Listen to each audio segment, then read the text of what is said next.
হবে।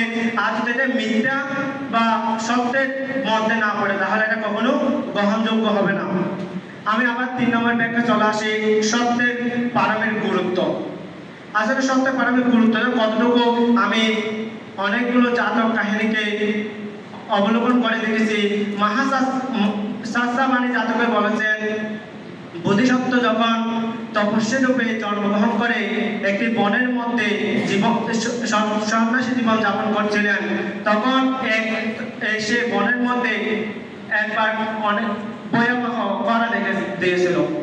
ভয়াবহ করার মধ্যে যখন সব পানির অভাবে অনেক প্রাণীগণ মৃত্যুর সম্মুখীন হয়েছিল, তখন এক সিংহী, তার একটা ছোট সিংহ বাচ্চা আছে, তখন সে সিংহী বোধিসত্ত্বের তপস্যার নিকট গিয়ে বলে, আপনি যদি সত্য অনুসন্ধান করেন, আপনি যদি সত্য মানে আপনি যদি সত্য বাক্য সবসময় উচ্চারণ করেন, তাহলে আমরা সত্যের বাক্যের প্রভাবে আজকে আপনি এখানে পানির উত্তোলন করেন।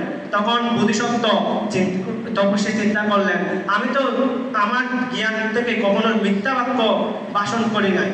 আজকে আমি যদি সত্য পারামি যদি সঠিক হয়ে থাকে, তাহলে সে পারামি বলে আজকে এখানে পানি উৎপন্ন হোক। তখন বোধিসত্ত্ব সেই বাক্য বলার সাথে সাথে সেখানে পানির একটা উৎপন্ন হয়েছিল।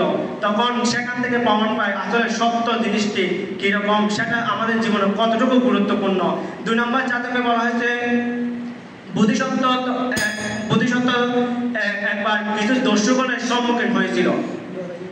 দস্যুগণ তাকে জিজ্ঞেস করেছিল, তোমার কি কোনো জন্ম আছে বা তোমার কি কোনো সম্পদ আছে? তখন বোধিসত্ত্ব জানেন, তিনি যদি মিথ্যা বলেন আমার কোনো রত্ন নাই, আমার কোনো সম্পদ নাই, তখন তাকে ছেড়ে দেওয়া হতো। কিন্তু তিনি মিথ্যা বলেন নাই, হ্যাঁ আমার কাছে কিছু রত্ন আছে, তোমরা চাইলে নিতে পারো, কিন্তু আমি মিথ্যা আচরণ নিব না। তখন দর্শকগণ তার সত্যতার মুগ্ধতা থেকে তাকে ছেড়ে দিয়েছিলেন। আসলে আরেকটা হচ্ছে সত্যের আধ্যাত্মিক রূপ। আধ্যাত্মিক রূপ মানে নিজেকে জানা।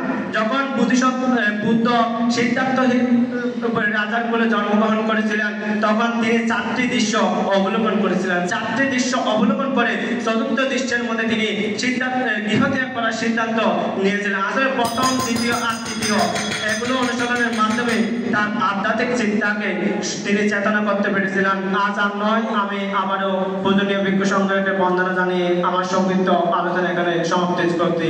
সাব্বে সত্য সুখিত অন্ত জগতের সকল প্রাণী সুখী হোক।